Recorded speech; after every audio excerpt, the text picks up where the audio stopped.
उन बिगिनर्स के लिए मैं आपको स्टॉक मार्केट के क्या बताने वाला हूं, कुछ नियम कहां से लाएं पैसा, तो जरा समझो।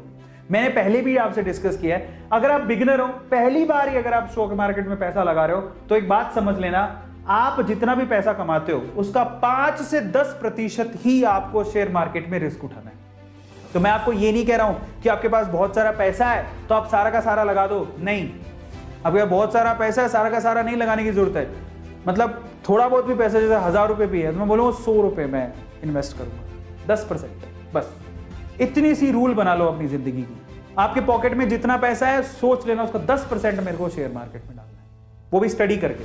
तो पहला रूल क्या है, don't want to put your whole money, नहीं, मैं इन्वेस्ट करूंगा 5 से 10%, that is of my income. जितना मेरे पास पैसा है उसका 5 से 10% ही मैं डालूंगा, पहला टिप, ठीक है, ज्यादा रिस्क नहीं उठाएंगे।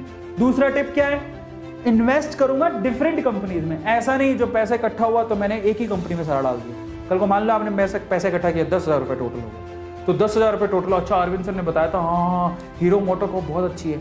अरे हीरो मोटोकॉर्प के 2 शेयर भी नहीं आएंगे। बेटर है उन 10,000 को आप डिवाइड करो, 5 कंपनी सेलेक्ट करो और 5 कंपनी में 10,000 रुपए डालो आप। तो अगर कोई मुझसे पूछे कि मैं, अगर मेरे पास मान लो कि मैंने इकट्ठे किए 6 महीने में 10,000 रुपए, तो मैं ये 6 महीने में 10,000 रुपए, ऐसा नहीं कि मैं 10 के 10,000 रुपए एक ही कंपनी में डाल दूंगा, कभी नहीं करूंगा मैं। अगर आपके पास 10,000 रुपए है तो आप उसको इन्वेस्ट करने के, आप क्या करना है, एटलीस्ट 4 या 5 कंपनी में अपने 10,000 रुपए डालो। उसमें से भी मैं क्या करता, सबसे पहले कोई ब्लू चिप वाला देखता कि जो मोस्ट एस्टेब्लिश कंपनी है उसमें डालूं, जो काफी समय से है, समझ रहे हो। तो मैं कोशिश करता कि मैं एक शेयर जो है किसका खरीदता, मैं एक शेयर इसका खरीदता, हिंदुस्तान यूनिलीवर का, HU का।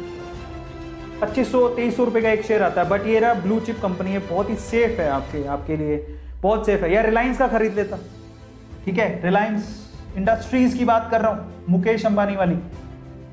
और भी है, इंफोसिस में ले लेता, TCS में ले लेता, ये मेरी ब्लू चिप, एक शेयर में उसका खरीद लेता। TCS का शेयर भी बहुत महंगा है, बट ये blue chip company.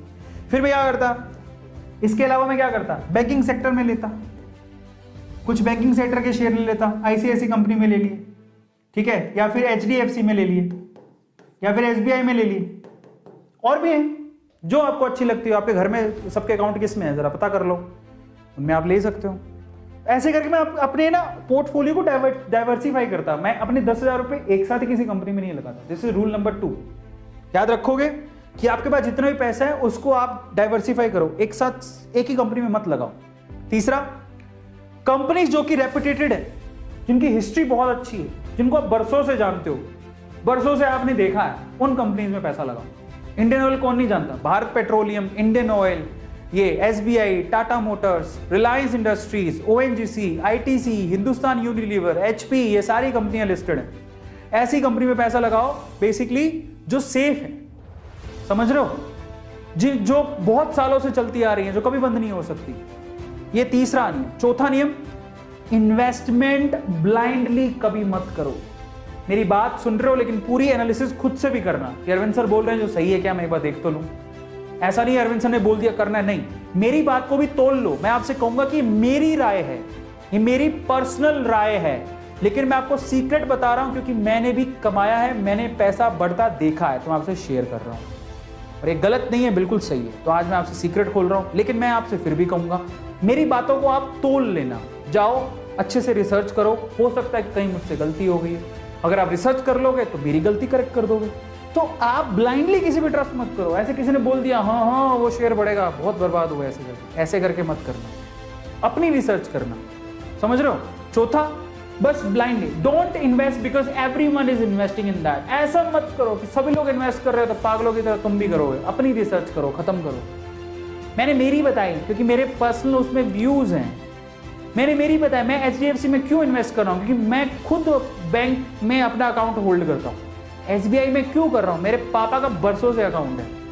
Hindustan Unilever में क्यों कर रहा हूँ, क्योंकि मेरे घर पे FMCG के प्रोडक्ट आते हैं, ज्यादातर उसके FMCG HU के, हिंदुस्तान यूनिलीवर के।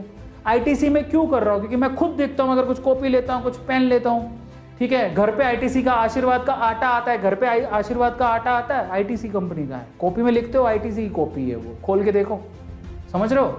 घर पे खुदा ना खास्ता किसी को सिगरेट पीने की आदत है तो वो ITC की सिगरेट है, और आईटीसी के बहुत प्रोडक्ट आते हैं, आईटीसी के खुद के 5 स्टार होटल्स भी हैं, तो आईटीसी और बहुत कुछ आता है, बिस्किट आते हैं आईटीसी के, इसलिए होल्ड करके रखा हूं मैं किसी कहने से होल्ड नहीं कर रहा हूं, ठीक है। उसके बाद जल्दी और हड़बड़ी में ना तो खरीदो ना ही बेचो, इतने एक्साइट मत हो ना ही सैड हो। मार्केट में हलचल चलती रहती है। 2008 में डिप आया था, मार्केट एकदम क्रैश हो गया था। ऐसे डिप आपको शायद 2000 कितने 16 में 2016-17 में डिप आया था। तो घबराओ मत, भागो मत। पता है जब डिप आती है ना, उस टाइम पे जो शेयर मार्केट को समझते हैं वो खुश हो रहे होते हैं, आहा अब आ गई अपॉर्चुनिटी। जो रिटेलर्स होते हैं ना, हमारे जैसे छोटे लोग डर जाते हैं कि पैसा निकाल के भागने लगते हैं। मैंने ये नियम तो सीखा है। मैं आपको मेरी पर्सनल राय बताता हूं। जब येस बैंक के, मैंने सबसे पहले येस बैंक के शेयर खरीदे थे, और आप बिलीव नहीं करोगे, मेरा येस बैंक वाले शेयर मुझे भयंकर घाटा लगा। तो मैं भागा नहीं, मैंने येस बैंक के शेयर बेचे ही नहीं। मैंने कहा मैं घाटे में नहीं बेचूंगा, पापा ने इतना उसे सिखाया है, घाटे में नहीं बेचूंगा। बट एक चीज मैंने समझ ली कि अब येस बैंक में इन्वेस्ट नहीं करूंगा, अभी तो रुक के करूंगा, जो भी होगा आगे देखेंगे। येस बैंक को होल्ड पे रख दिया। मैं घबराया नहीं, ऐसा नहीं मैंने इन्वेस्टमेंट बंद कर दी, नहीं। मैंने क्या सोचा कि मुझे येस बैंक में जितना घाटा हुआ है ना, मैं पकड़ता हूं, स्टडी करता हूं, अच्छे शेयर पकड़ता हूं, उनकी रिसर्च की मैंने, उनमें मैंने इन्वेस्टमेंट बढ़ाई। पहली मेरी येस बैंक में इन्वेस्टमेंट सबसे ज्यादा थी, मतलब 5-6 शेयर में पैसा लगा था, उसमें येस बैंक में इन्वेस्टमेंट सबसे ज्यादा थी। मुझे दुख होने लगा कि मैंने इतना पैसा गवा दिया। बाद में मैंने क्या किया, आज मेरी जितनी इन्वेस्टमेंट है उसका मुश्किल से कोई 2% ही पैसा मैंने येस बैंक में लगा रखा है। पहले 50% था, मतलब पहले जितना मैंने पैसा लगा रखा था उसका 50% पैसा येस बैंक में लगा हुआ था। आज मेरा इतना बड़ा पोर्टफोलियो है कि उसका सिर्फ 2% पैसा ही येस बैंक में लगा हुआ है। तो हमें दुख नहीं होता, क्योंकि जितना मुझे घाटा हो रहा है उससे मैं 5 गुना ज्यादा कमा चुका हूं। Try to understand, learn the things. डरो मत, भागो मत। रिटेलर्स को भागना नहीं होता है, यहीं से तो बाकी लोग फायदा उठा जाते हैं और हम डर के भाग जाते हैं। ऐसा नहीं करना, तो डरने का नहीं। अब फाइनली आते हैं, अच्छे से रिसर्च कर लो। वॉरेन बफेट कहता है कि सारे प्रिंसिपल में मेन चीज ये है कि अच्छे से कंपनी की रिसर्च कर लो, फंडामेंटली स्ट्रॉन्ग है, सब कुछ अच्छा है, और सबसे इंपॉर्टेंट है जाओ पहले डीमेट अकाउंट खुलवाओ। बड़ी बड़ी बातें कर रहे हो, डीमेट अकाउंट है नहीं। बड़ी दुख की बात है यार, मैं यही नहीं समझ में आता डीमेट अकाउंट में लगता क्या है। एक अकाउंट पड़ा रहेगा, तुम्हें नहीं करना तो तुम रखो तो सही कम से कम अपने पास। कल को मान लो कि शेयर मार्केट में डिप आती है, कोई आपको कहता है यार वो शेयर बहुत अच्छा है, कल को तो तुम्हारे पास डीमेट अकाउंट ही नहीं है, तुम कहां से करोगे शेयर मार्केट में इन्वेस्टमेंट। खुद का डीमेट अकाउंट ही नहीं है। Demat account is a necessary account अगर आप वाकई में फाइनेंशियली ग्रोथ करना चाहते हो। तो जाओ अपने नॉर्मल अकाउंट के साथ डीमेट अकाउंट भी खुलाओ, बहुत इंपॉर्टेंट है। सबसे पहला काम आपको यही करना है, कुछ भी शेयर वेयर में जाओ डीमेट अकाउंट खुलाओ।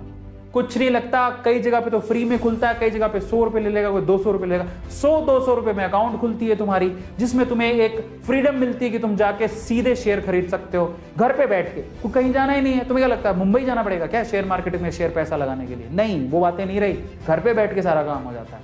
तो जाओ, सबसे पहला काम तो यही करना है, तुम डीमेट अकाउंट खुलवाओ।